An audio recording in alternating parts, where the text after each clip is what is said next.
The Grand Theft Auto series does a great job of making fun of real-world events and pop culture, like, for instance, Life Invader, its version of Facebook, or its cheeky lampoon of the American stock exchange, Ballsack.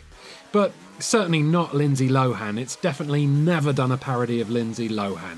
No, sir, not once. Honest, Gov. So who are you anyway? Who am I? Hello? Take another look! Anyway, I managed to get my grubby little mitts on more Watch Dogs 2 gameplay this week, and scrubbing through it all, I was amazed at the level of detail and personality that Ubisoft have put into the game world. It's a far cry from the boring grey Chicago streets that Aiden Pierce sulked his way around, and there's loads of GTA-style real-world references to spot that add a much-needed injection of humour to the proceedings. So, without further ado, I'm Eurogamer's Ian Higton, and here are 9 amusing ways that Watch Dogs 2 makes fun of the real world. I'm ordering you to stop! Suspect's description will follow.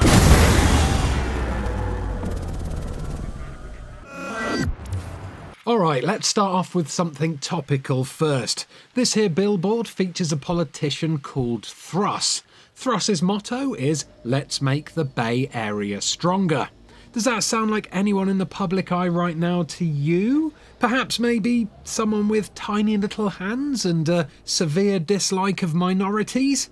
Yep, that's right. Thruss is a piss-take of America's sleaziest spunk trumpet, Donald Trump. One of the missions in Watch Dogs 2, this one that you can see here in fact, tasks you with defacing Thruss's billboard with the DedSec skull and lots of lovely poop emojis. Immature, yes, but very satisfying. Now, if only it was that easy to cover up the real-life Thruss. Following in GTA's footsteps of lampooning real-life tech companies, Watch Dogs 2 has its very own version of Google called Noodle. The world map, presented in the style of a mobile phone map app, is called Noodle Maps, a reference of course to Google Maps. Not only that, but you can see trucks driving around advertising the service, and you can also pay a visit to Noodle's headquarters, which are located in Silicon Valley. Look, there they are, just past that tree line. What you can do there is a mystery, but I'll be very surprised if there isn't at least one mission that involves breaking into the building and doing naughty hacker stuff for the lulz. Kind of obvious this one, but Marcus's band of DedSec hackers are heavily inspired by real-life hacktivists Anonymous. We are Anonymous. We are Legion. We do not forgive. We do not forget. There are many parallels to be drawn between both groups, but the most obvious tributes are these video messages that DedSec sends to its targets. Coming complete with classic distorted visuals and signature sinister roboto voices, the tongue-in-cheek nature of DedSec's announcements is the only thing that really separates them from the ones produced by Anonymous. That and DedSec clearly have higher production values. We are launching Operation Hack and Run. We'll show you what hackers can do. We are DedSec. Watch Dogs 2 doesn't just mimic real-world happenings, it also mimics real-world pop culture. In one mission, Marcus must break into a TV studio to steal a talking car that belongs to the TV show Cyberdriver. Cyberdriver is of course a nod to David Hasselhoff's finest TV show Knight Rider, which features a talking car named Kit. Knight Rider, a shadowy flight into the dangerous world of a man who does not exist. That's not the only similarity though. The star of Cyberdriver is called Devon Von Devon, which is another Knight Rider reference, this time to Devon Miles, one of Kit's creators and the big boss of Knight Industries. Hello, Michael. Hello, Devon. If your childhood dream in the 80s was to race a Knight Rider car around a city at night avoiding a police pursuit, then this mission is for you. Do you feel the need? The need for speed. Who remembers way back in 2010 when there were rumours flying around the internet about Kinect's inability to read dark-skinned faces? In the end, it was all a big fuss about nothing because it turned out that Kinect had problems reading everybody's faces. Lol. But that didn't stop Watch Dogs 2 having a little dig at the historical uproar with this conversation between Marcus and the AI on board the Cyberdriver car. Your face is too dark for my sensors to read. Bitch, I'm black and I'm proud. Tell your sensors to calibrate that. I have no reference for black. Oh, of course you don't. You may have already seen footage of Gary's Games and Glory in my other Watch Dogs 2 videos, but just in case you haven't, this store that doubles as the front for DeadSec's base is a blatant parody of Games Workshop.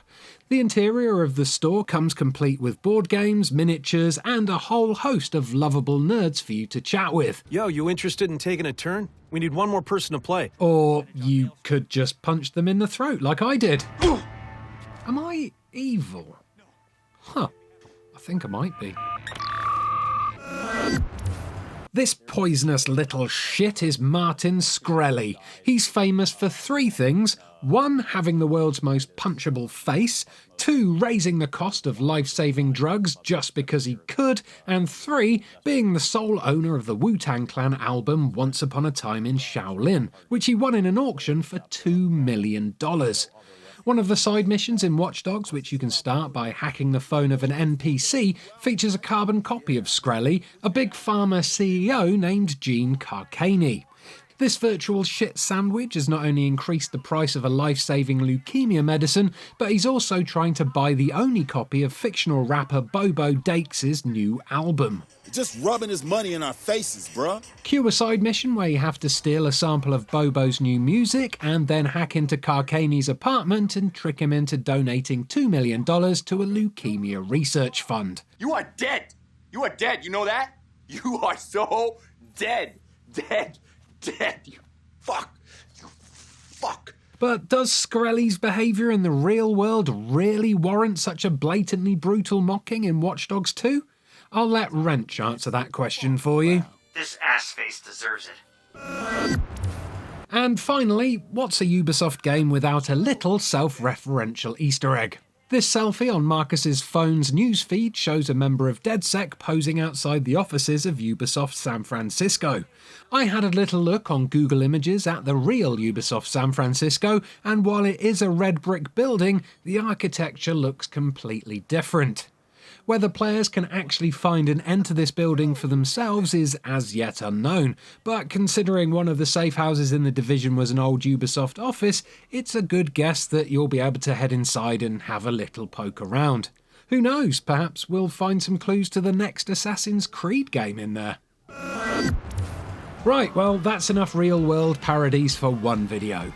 We found all of these examples during a 4-hour hands-on with the game, so expect the full version of Watch Dogs 2 to be absolutely crammed with pop culture piss takes and Easter eggs. If you enjoyed this video, don't forget to like and subscribe for more Watch Dogs 2 content, and why not check out these other Watch Dogs 2 videos while you're here. There's plenty for you to watch, dawg. Oh man, I'm such a nerd.